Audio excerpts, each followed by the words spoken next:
Hello दोस्तों, सभी को राधे राधे, जय श्री कृष्ण, हर हर महादेव।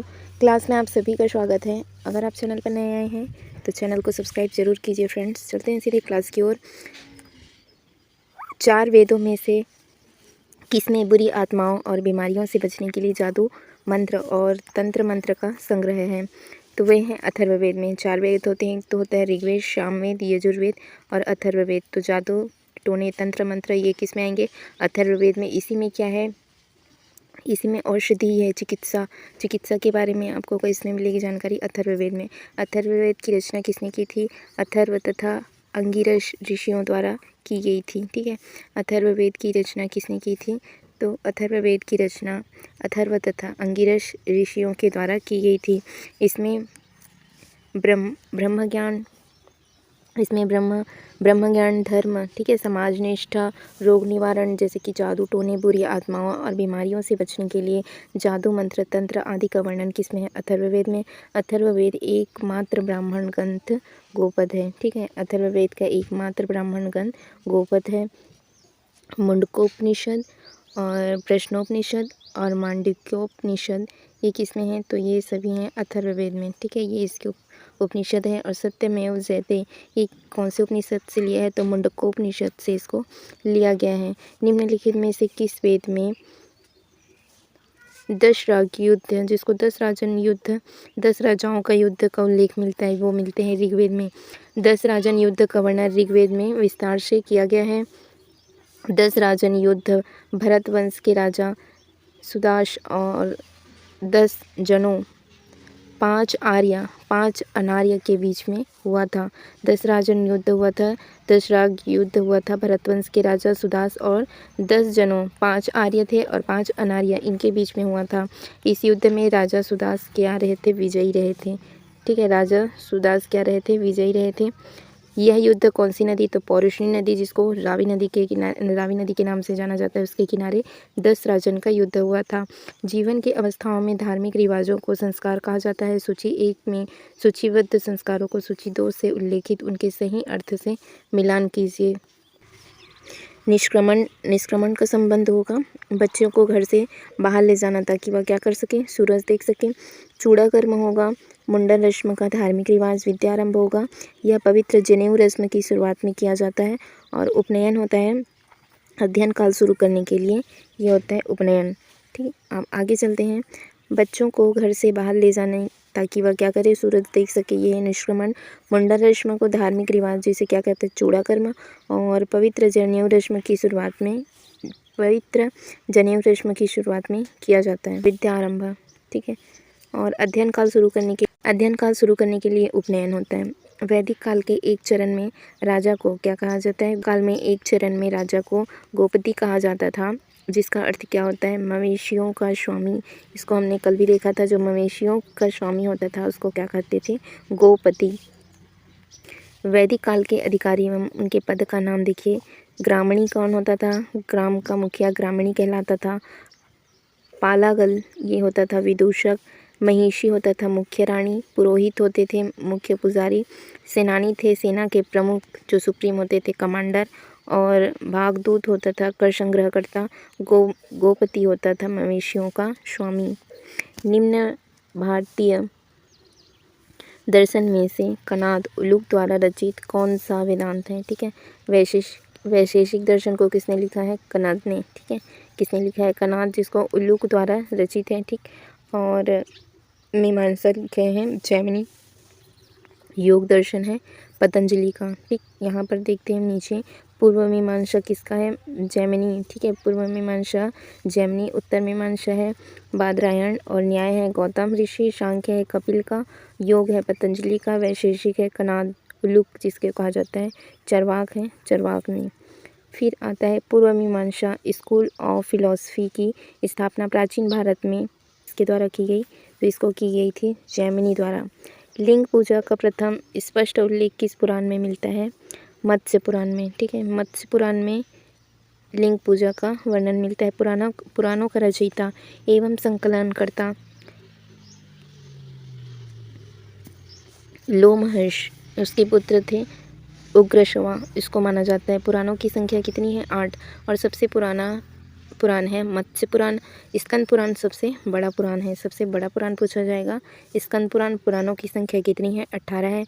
ब्रह्म पुराण, पद्म पुराण, भागवत पुराण आदि अन्य प्रमुख पुराण हैं। लिंग पूजा का प्रथम स्पष्ट उल्लेख किसमें मिलता है? तो मत्स्य पुराण में लिंग पूजा का स्पष्ट उल्लेख मिलता है।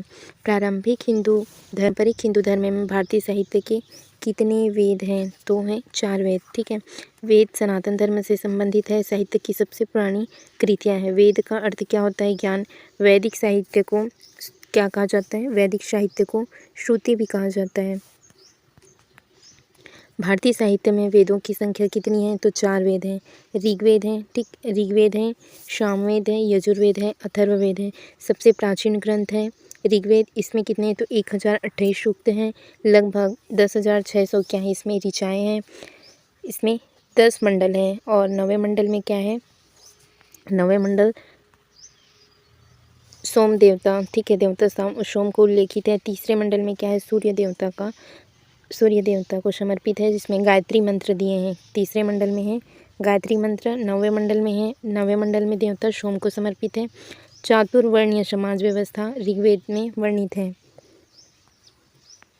सामवेद किससे संबंधित है? सामवेद में संगीत, ठीक है, भारतीय संगीत से संबंधित है सामवेद। सामवेद में कुल 1875 ऋचाएँ हैं, में मंत्र हैं, ठीक है। यजुर्वेद में यज्ञ के नियम बताए गए हैं और अथर्ववेद में क्या है? तो इसमें तंत्र मंत्र जादू टोने से संबंधित है। और अथर्ववेद को पुरोहितों का क्या कहा जाता है? अथर्ववेद के पुरोहितों को ब्रह्मा कहा जाता है।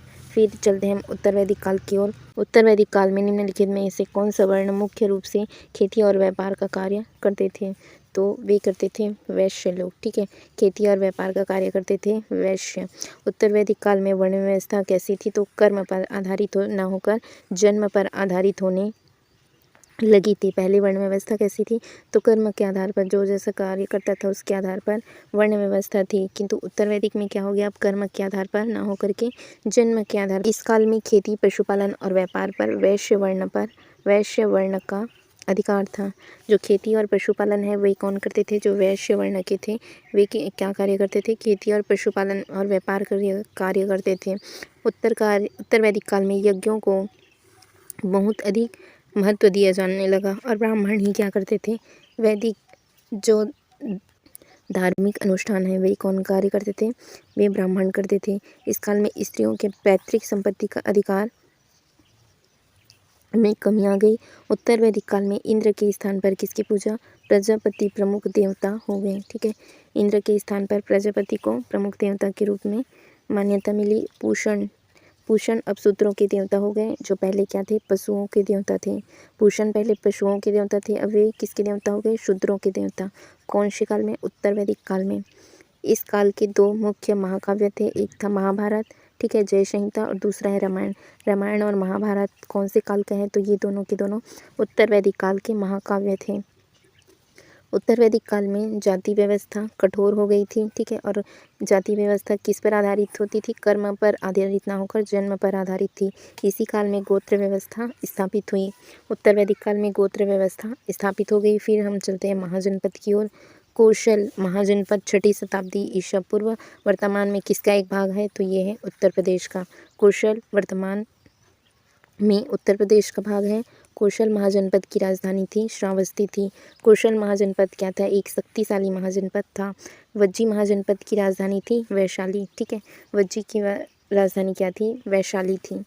वज्जी महाजनपद की राजधानी वैशाली थी और वैशाली में लिच्छवी शासकों ने शासन किया था। बौद्ध ग्रंथ में अंगुत्तर निकाय, महावस्तु तथा जैन ग्रंथ भगवती सूत्र में 16 महाजनपदों का उल्लेख मिलता है। बौद्ध धर्म में अंगुत्तर निकाय और महावस्तु तथा जैन धर्म में, ठीक है, जैन धर्म के जो भगवती सूत्र है उसमें 16 महाजनपदों का उल्लेख है। काशी इसकी राजधानी हुआ करती थी वाराणसी, ठीक है, काशी की राजधानी थी वाराणसी। कौशल की राजधानी थी श्रावस्ती। अंग की राजधानी थी चंपा। कौशल की राजधानी श्रावस्ती, अंग की राजधानी थी, अंग महाजनपद की राजधानी थी चंपा। मगध महाजनपद की राजधानी थी राजगृह, जिसको यह गिरिवृक्ष के नाम से भी जाना जाता है। कुरु की राजधानी थी इंद्रप्रस्थ। कंबोज की राजधानी थी हटक या राजपुर। अस्मा की राजधानी थी पोतन या पोटली, जिसको कहा जाता है। वज्जी की राजधानी वैशाली। अवंती की राजधानी थी महिष्मती या उत्तरी उज्जैनी। कांधार की राजधानी थी तक्षशिला। सूरसेन की राजधानी थी मथुरा। मत्स्य महाजनपद की राजधानी थी विराटनगर। मत्स्य महाजनपद की राजधानी थी विराटनगर। पांचाल की राजधानी थी उत्तरी पांचाल, अहिच्छत्र दक्षिणी पांचाल, ठीक है। और मल्ल महाजनपद की राजधानी थी कुशीनगर। चेदी की राजधानी थी सुक्तिमती। वत्स की राजधानी थी कौशाम्बी। विश्व का प्रथम गणतंत्र वैशाली के लिच्छवी को माना जाता है, ठीक है। गणतंत्र किसे माना जाता है? लिच्छवी के वैशाली को माना जाता है। मगध महाजनपद किन दो नदियों से घिरा है? तो ये है गंगा और सोन नदियों से घिरा है। कौन सा? मगध महाजनपद। मगध महाजनपद गंगा और सोन नदियों से घिरा हुआ है। और उत्तर भारत का सर्वाधिक शक्तिशाली महाजनपद था मगध महाजनपद, ठीक। विस्तृत उपजाऊ मैदान थी, खनिज उपलब्धता थी, वन क्षेत्र एवं हाथियों की उपलब्धता थी, लोहे का विकास, प्राकृतिक सुरक्षा आदि ने मगध साम्राज्य के विकास में क्या किया था? महत्वपूर्ण योगदान दिया था। मगध साम्राज्य का वास्तविक संस्थापक बिंबिसार को माना जाता है, ठीक है। बिंबिसार का एक और नाम है श्रेणिक। उन्हें जैन साहित्यों में इनका नाम दिया गया था श्रेणिक। बिंबिसार की हत्या किसने की? उसके पुत्र अजातशत्रु ने। अजातशत्रु की हत्या उसके पुत्र किसने किया था? उदयन ने। ठीक है दोस्तों, फिर आज की क्लास हम यहीं रखते हैं। आगे हम कल से कंटिन्यू करेंगे। चैनल से बने रहने के लिए, चैनल से जुड़े रहने के लिए चैनल को सब्सक्राइब जरूर कीजिए friends. Thank you friends, thank you all.